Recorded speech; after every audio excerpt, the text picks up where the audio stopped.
Welcome to Season 4 of UX Banter, your portal to insightful conversations with design illuminaries. We are back with even more engaging discussions with design leaders, delving into their experiences and inspirations. Get ready for fresh insights as we explore the latest trends and challenges in the industry. With me, your host, Dushyant Kanungo. This podcast is presented by Galaxy UX Studio and powered by Galaxy Weblinks, an Inc. 5000 organization. Hello, everyone. Welcome to the new episode of the UX Banter podcast. Today, I'm excited to introduce you an accomplished expert with 25 years of experience in designing human-centered and planet-centered solutions. She leads the design and delivery of educational programs for designers and researchers at IBM, focusing on employee experiences, service design, and generative research. Beyond her work at IBM, she is a freelance designer, writer, strategist, and a mentor, sharing his insight through blogging, public speaking, and workshops. Please welcome the Senior Design Program Manager at IBM, Stacey Seronick. Thank you for having me. This is wonderful. So welcome to the show, Stacey. It has been quite a hectic schedule that you're running right now, and do understand what it entails when you're traveling around the globe and meeting so many new people. And thank you for remembering me and the invite when we first connected. Oh, thank you, truly. So, what the journey has been like? That is the first question I always ask because I want to know where it all started, what happened, and how you got where you are right now. Yeah, and it's one of those questions that like I could give you the 9-hour answer or the 10-minute answer, so we'll just start. Um, so when I started university or college, as it's called in America, this was 1994, and the term UX was, if it was well known, I didn't know it. Let's put it that way. But it really wasn't widely known. I think, if anything, it was referred to as human computer interaction, or HCI. And that wasn't a field that was being taught at my college. Now, that said, I went to a very unique college in Bennington, Vermont, where you made up your own major and you created your own course of studies. So I took classes, if you can call them that. They were tutorials, really, in a wide range of topics that interested me, that I felt I could weave together some kind of career out of this. After 4 years of studying psychology and what was called web design at the time, and fine arts, I graduated and found myself stuck in Vermont. And if anybody listening is not familiar with Vermont in America, it is the country. It's very rural. It's one of the most economically depressed states in the whole country. And so there really weren't many jobs, period, much less jobs that I felt I could apply the skills that I had just acquired. So the first job out of college was running the production department of a local newspaper. So print design, print layout, managing a few people who were twice and three times my age, who were looking at this young woman. I would think I was about 21 at the time, who was not local, not from around there, and kind of scratching their heads like, who is this? Um, and what I learned while doing that job was that it's hard. It's really hard to do production work. And I stayed there for about 2 years, tried to leave. They said, we need you, stay. We have all these things happening. So they put me up at a hotel for a summer after being there for 2 years. And what I managed to do is hire my replacement while getting them through the last few big issues of the paper that summer. It was, in a word, kind of miserable. Okay, that was 2 words. But it was very difficult, time-sensitive work. We were going to publish the paper every week, regardless of whether it was ready or not. So it better be ready. And it was very much not just a male-dominated company, and I think the newspaper business has widely been male-dominated, but what isn't? but at the area, it's a very rural area, and people were not ready for me. It was a difficult time in my life. And I finally, when I left there, I moved back to the greater Boston area, figuring, well, there's really no other jobs even remotely like what I do up here in Vermont. Surely there's something in Boston. It's a big city. And I had grown up the child of a advertising agency guy. So I had this notion that I was going to follow dad's footsteps into advertising. It's one of those like get into the family business.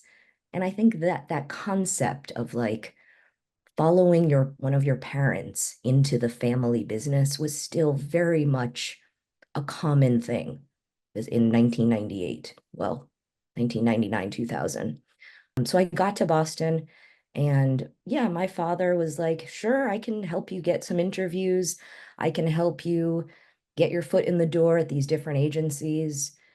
And being 22, 23 at that point, and having been very independent for much of my life, I was adamant. And looking back, I don't know if this was stupid or not, but I was adamant that I not take the help that my father was offering. I felt like that was cheating in a way. Like, no, if I'm gonna get a job in advertising or anything, I'm gonna do it myself.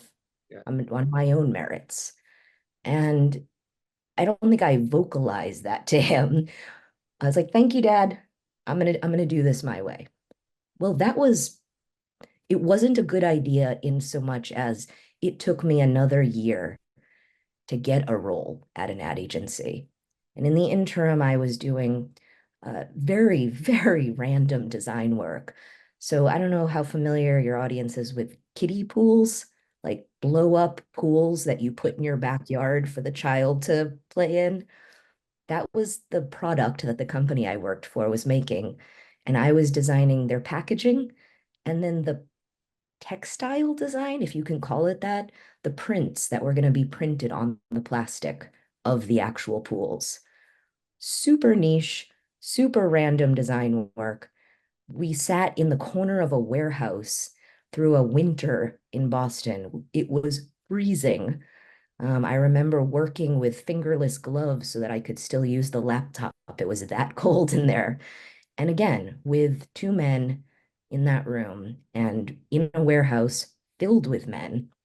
And I kept thinking to myself, this is great. Like I have a job and it's in Boston, it's not Vermont, but it still really wasn't. I taught myself packaging design on that job, basically.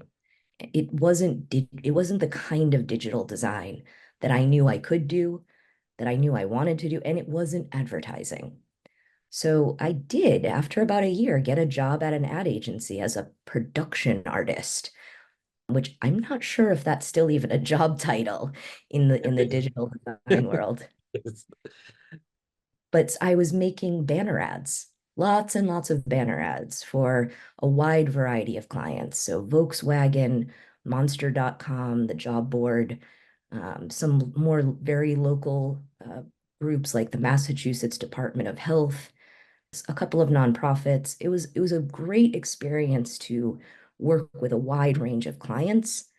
It was incredibly boring, annoying design work because effectively I didn't have creative control. I was being given the campaign, I was being given the strategy, and I was being given a little window on the screen, like you've got 600 by 400 pixels, and the company that's going to serve this ad needs it to be under 12K, and it has to be animated. So like challenging, but not the kind of challenge I really wanted. So I did that for several months. I think it was about 8 months. And then 9/11 happened. And in America, I like if you weren't in New York City at the time, it was a very different experience. However, in Boston, which is really only about 300 miles north of New York City, we were very much affected. And so as September 11th, there was no work. This was 2001. September 12th, the office was also closed. September 13th, 14th, we started to trickle back into the office, but I was working in the second tallest building in Boston, and we were getting bomb threats to the building 1, 2, 3, 4, 5 times a day, and we had to evacuate the building. And I couldn't take it. I didn't kind of. I did Must have a breakdown. be really intensive. I mean, for any person with, I do remember being in India. I do remember when it happened, and those horrific videos were running all over the place. And I can only imagine people who were around that time to New York. And I mean, what you're saying, I can completely feel the pressure that what is going on, and nobody, could comprehend the situation that was around at that time. So. Yeah, it really was. And that's a good way. It was a lot of pressure and fear of what's going on. And I think I was probably about 25 at the time. And I had been just at the start of my career. I could feel like, okay, I'm here. This is what I've been working towards. I've got my ad agency job. And then this happened, and I really couldn't deal with it. The constant unknown, the daily being evacuated from the building. So I took a mental health leave, and I took 3 months off to fix myself, basically. It was extremely helpful. It was what I needed at the time. Unfortunately, after those 3 months, when I came back to my job, there had been a reorganization at the company. And so I effectively had to re-interview for the job that I already had. And Mhm. guess what? I didn't get it. So I was like, oh man, like what? That's not cool. So I felt very much like I was back at square one.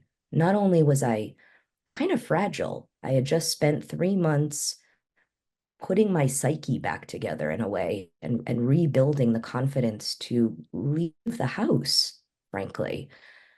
Now I don't have a job either. So I spent almost 2 years doing a little freelance work here and there, doing some all kinds of different side gigs, volunteering to help paint houses for some, local families that needed free house painting. It was a really rough time in my life. And eventually it was like, all right, this is not working in Boston. I gotta go. And a friend of mine who was living in New York came and got me, drove me back down to New York City. And I was like, what am I doing? I don't have a place to live. I don't have a job there. I just have you, my friend. She's like, don't worry about it. Stay on my couch. I'll get you a job. All right, cool. And I was in a position of like, I'll take whatever job I can get, because I couldn't sleep on her couch for too long. Neither neither one of us wanted me there for that long. And I think my ego wouldn't allow me to take that kind of gift for too long. Mhm. So the job I got into was property management, luxury rentals in Manhattan, which is a unique and unpleasant beast. Um, the buildings are in Manhattan are very old. They're all highly regulated by the city. So there's lots of rules and laws and building codes. And then you have tenants who are extraordinarily wealthy and are used to a certain level of service that, like, this is why I don't want to waitress ever. Like, I don't want to deal with people like that. But a similar situation happened where it was a very intense experience being in New York City now, just 2 years after 9/11. It still felt very, I don't know what the word is. It was just a very uncomfortable city to be in at that point. And I again was like, I need to take a break. I need to step away from work, from the world, and take care of myself. And so again, I took a 3 month health-based leave of absence, got a whole bunch of therapy, fixed myself in as much as I could, And again, when I came back to this job, in that 3 months, the company I'd been working at had merged with another property management company. And so I come back to, okay, you need to re-interview for your job because now there's two people who basically hold the same job and we only need one. So I interviewed for my own job again, and again I didn't get it. And this was like a pattern for me. I'm terrible at interviewing for jobs. I have this bad habit of just being brutally honest in ways that people who don't, you're in a job interview, this person doesn't know you. I would say things like, well, I just got back from a 3-month mental health leave. And like, that's okay to talk about if there's a degree of trust with the person you're talking about this with. But if you're trying to get a job from that person, you're one of many people applying. And that wasn't something those people wanted to hear. No. So when did California happen? So it took me a number of years from that point where I went kind of up and down the East Coast from New York. What I was doing also was trying to escape snow. I hate snow. And I kept thinking if I just move a little further south down the East Coast, surely I will get away from the snow. And I was working for the Internet Archive, who would send me all over the country to fix their production sites and improve employee morale, really. I got as far south as Maryland, Washington, D.C., Maryland area. And this was 2009 when we had what was called snowpocalypse there. There was 2 feet of snow dropped on DC, and you would have thought it was the end of the world. The whole city shut down for 2 weeks. I'm like, okay, so clearly I have to get out of here again. And I started looking for any job that I could do that I kind of maybe would be willing to do, but where there was no snow. And the role that I was able to get was as a content strategist at Wells Fargo in California. They said, "Can you be here in San Francisco in 2 weeks?" I can do that. Having I had been to California once, for a month with the Internet Archive to work at their scan center there and fix that office. So it's not like I didn't know San Francisco at all, but I'd never lived there. Like, I was living out of a hotel for a month when I was there. So I move myself and my cat and my partner across the country, and I get to Wells Fargo, and the job that I thought I was signing up for, not the same job when I got there. I had been led to believe this would be a managerial role, it would be content strategy. Show up and they're like, "You're not managing anybody, you're a content editor. Here's your badge." It's like, okay. Not what I thought I was signing up for, but we'll go with it. It's a job. I just moved across the country for it. And while I was there, that's when I really started to realize, that's when I first heard the term UX design and started to realize that even though I had worked in property management and at a newspaper and house painting, like all kinds of random little things in between, all of it what could be seen as user experience design. Because by the nature of how I thought about design, I was always looking at, well, what's the world that this piece of design work lives in? What's the world like that the people who are using it are living in? And then taking a step out and like, and what does that world encompass? And what does that experience encompass? I was incapable of designing for a single channel, for a single thing, like I was always being asked to do. So I realized that I could reframe my whole career up to that point as service design, user Right. experience design. And once I had that realization that my story is my story, and it's however I want to tell it, it felt very strange. It felt kind of like I was not lying, but like I was not telling the whole truth. It felt a little uncomfortable at first to me to say to people, yes, I've been a service designer all these years. And they look at my resume and like, you're a service designer for a property management company? Like, yes, I was designing the rental experience for both the business that I worked for, the people who were renting, and all the vendors that we were managing. And once I owned that story, that's when I really started to flourish and realized I can do whatever I can do a lot of things and I can tell the story however I want. It's not lying, it's how I see it. So I completely 100% in agreement with you that we become the totality of our life experiences and what we do. I mean, many of the designers that I interview on this podcast or design leaders, they come from very different walks of life.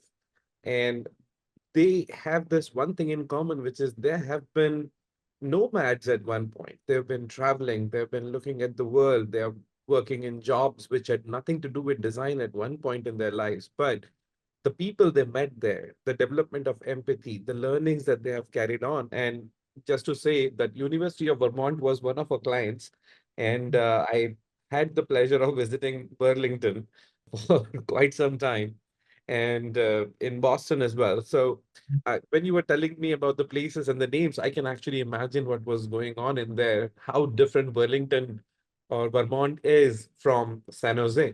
And with New York thrown in, I mean, it's, anybody who has traveled would understand that this is, we are talking about like two different worlds altogether. California is a different beast, and Yeah. moving to California has its own set of perks, but at the same time, it's nowhere near you can say that this is the same set of infrastructure or people that you're dealing with. Other than the road signs, nothing matches. Yep. You got it.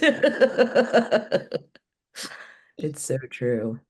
So while the life has been, I hope that from that point onwards has been kinder to you in terms of what you wanted to do you feel that the totality of your experience has paid off in their whole existence? Yeah, oh, absolutely. I regularly reflect on this journey and think to myself, it's not it's not like a storybook perfect career journey.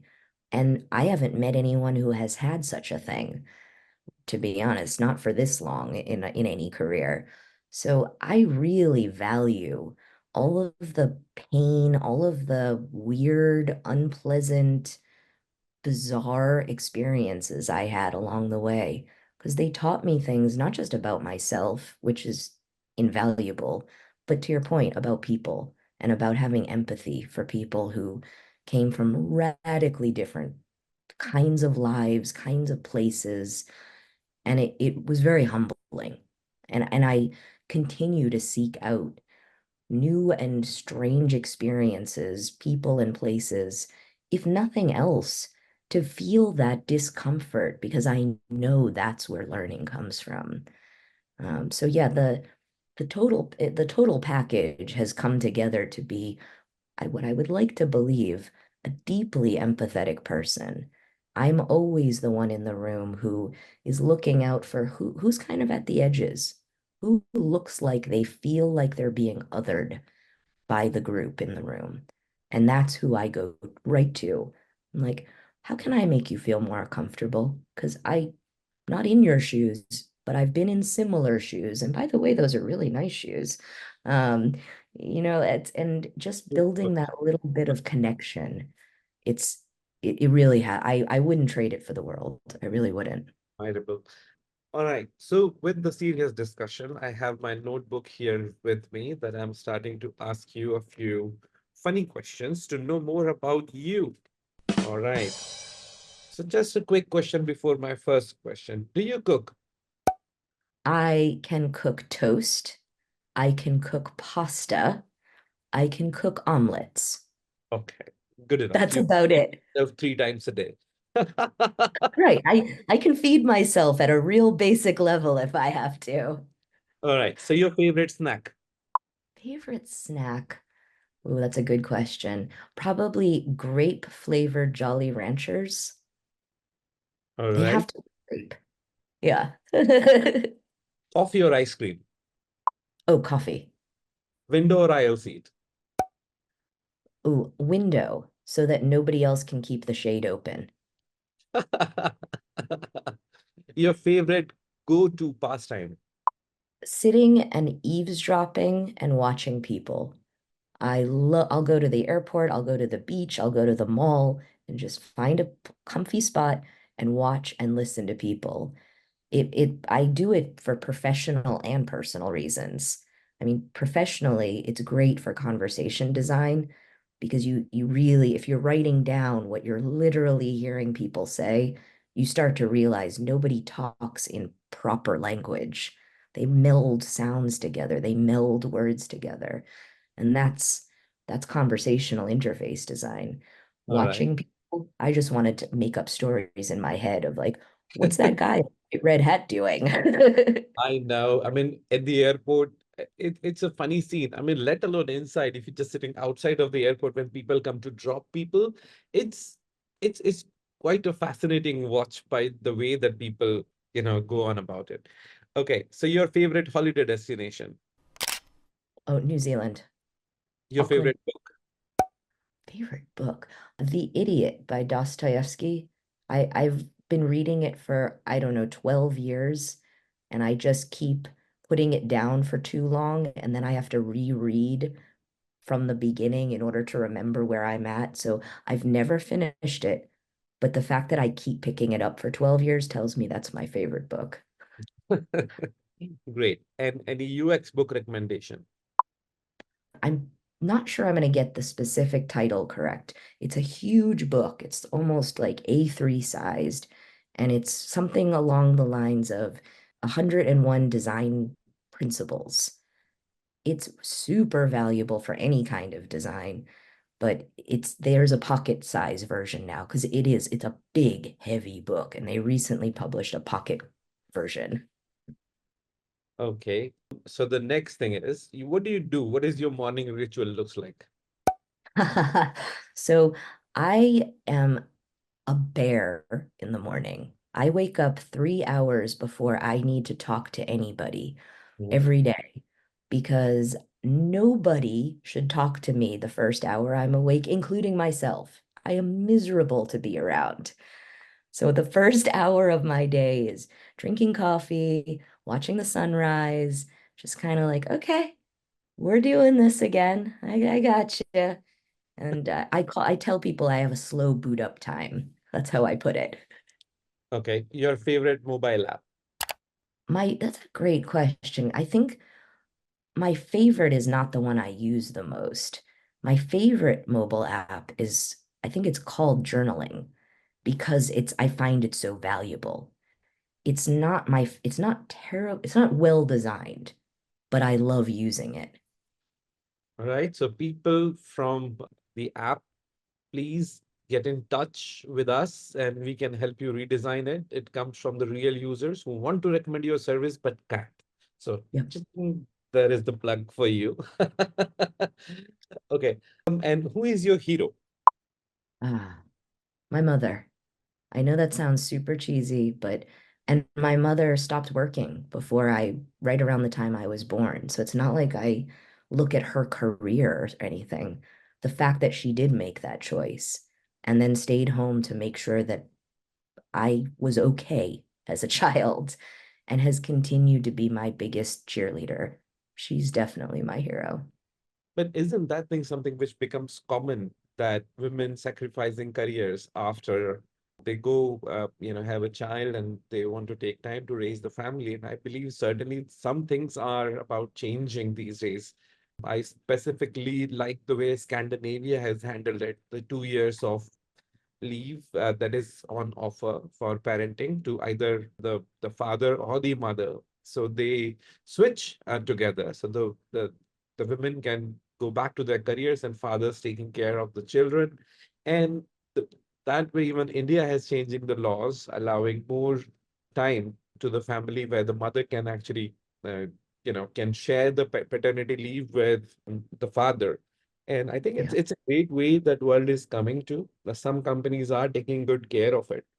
And as a woman in design, I think it gives you new perspectives when more women are coming into the business. And I told you one story when we met that there was this application that we designed, and the specific request was that we wanted to work only with mothers. And funnily enough, I think in the end, the application was delivered, the outcome was great.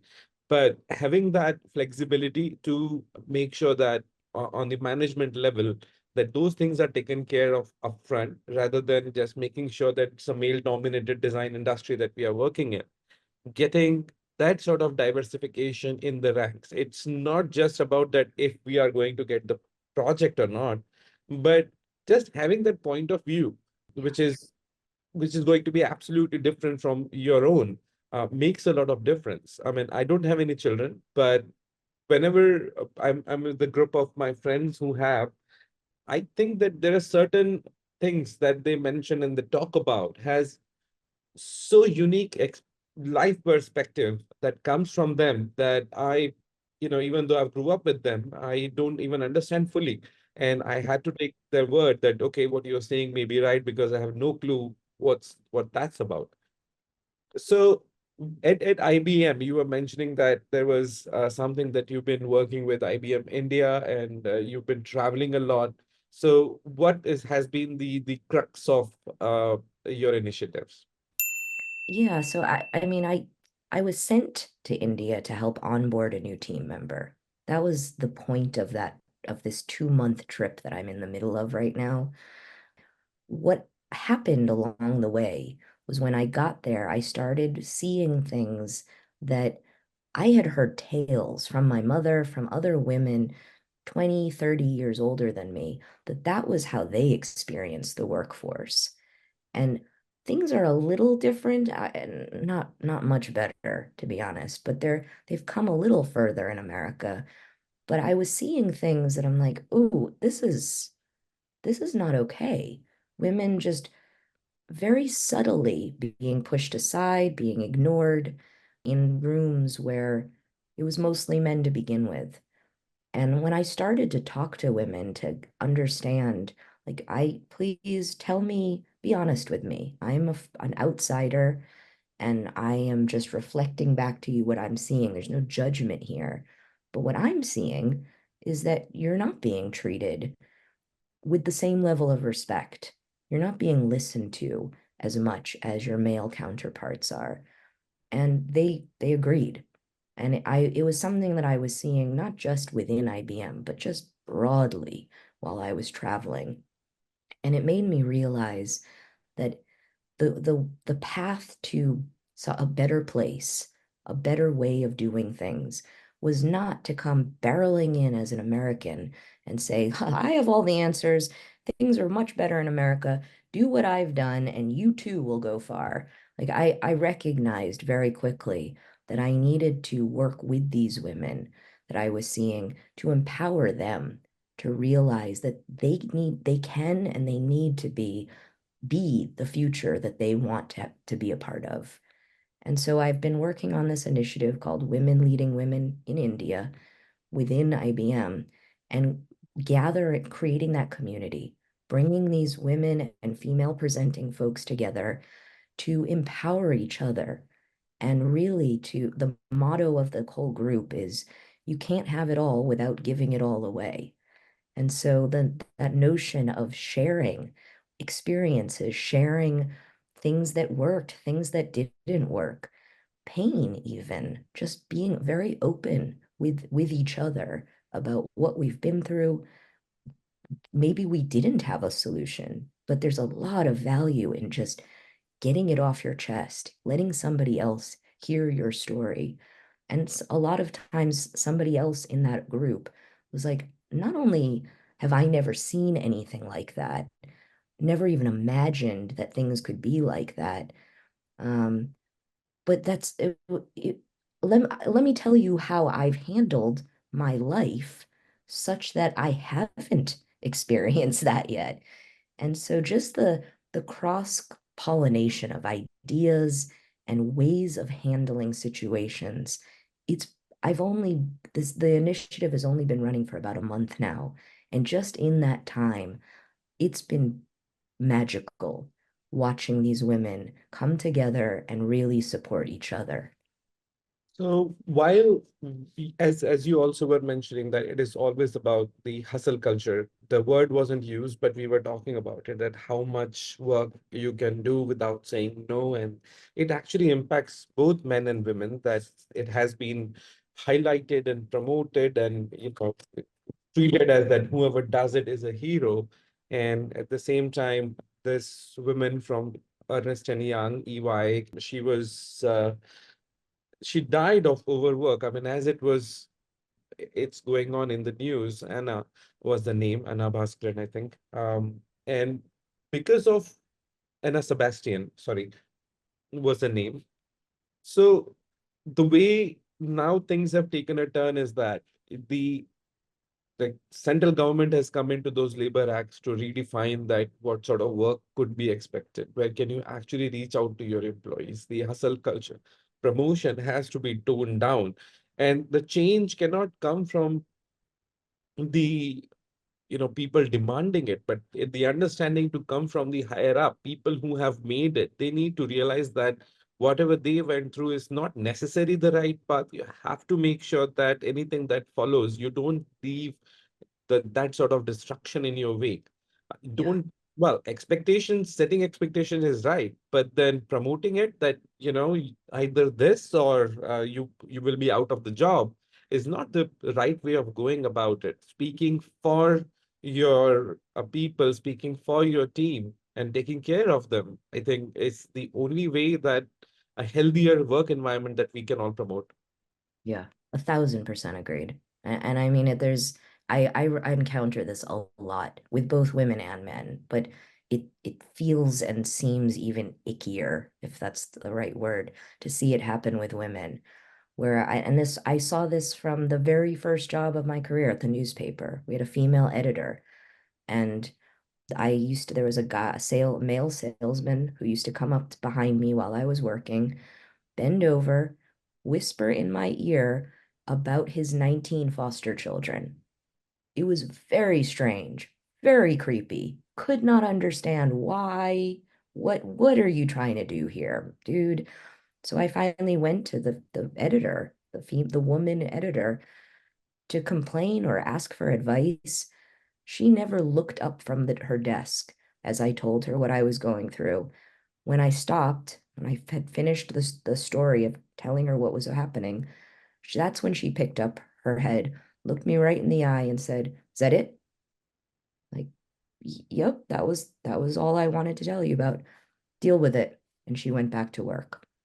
And so these things I mean, that was 25, almost 25 years ago, but I still see things like that where women and men are like this.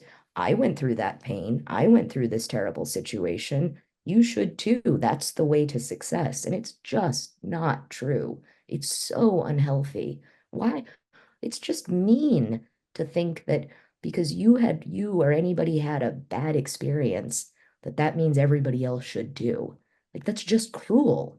Speaking up actually matters. And now in the current situation, I mean, we also had to terminate one person due to the one complaint that we received, and we're like, this is not done, or not the way of doing the business. What if we had a client billing and the guy was introduced to all the stakeholders and all that? We decided that that is not the way that we are going to go. Secondly, we also went ahead with the posh compliance, and yours truly was somehow selected as the male member of the group. So having that, I think it was quite an honor that the way that the company decided that I could be the one. So currently, I'm serving member of one of on those. But one thing that my company and the people that I'm working with explicitly told me that this is something that is not negotiable. It doesn't mean that if it means that we are losing business, go for it.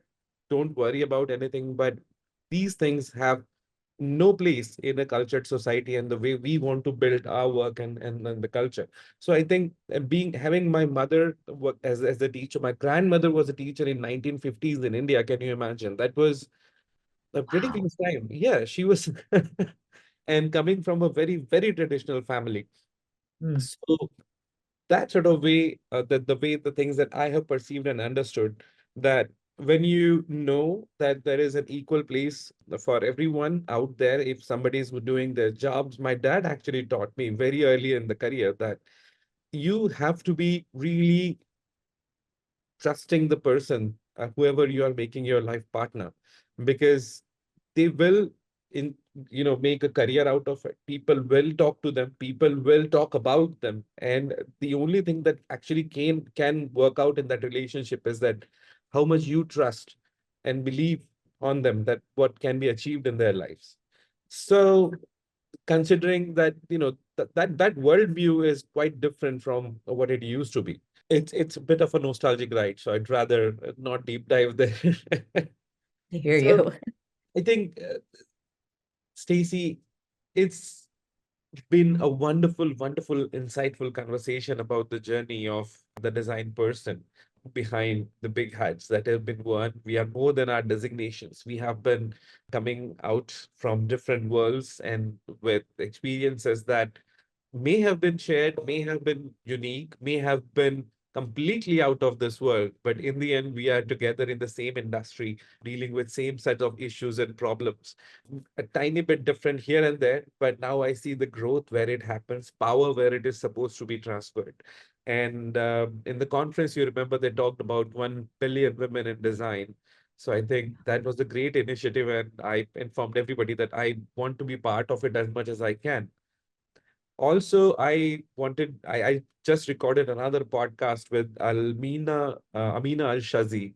She is an Egyptian-born designer working in Dubai for clients in Saudi Arabia, and she has stories to tell. And I promised her that I will introduce her to you as well. And let's take that conversation where it goes. So, Awesome. Look forward to thank that. you for joining our episode today. Thank you, truly. And to all the listeners out there, I hope that this is one of the episodes which you would like to share with everybody to know more about the stories of design leaders and how they are coming up, bringing up a change in the world. Until the next episode, stay tuned, like, follow, and share. And I'll see you soon with another episode. Thank you.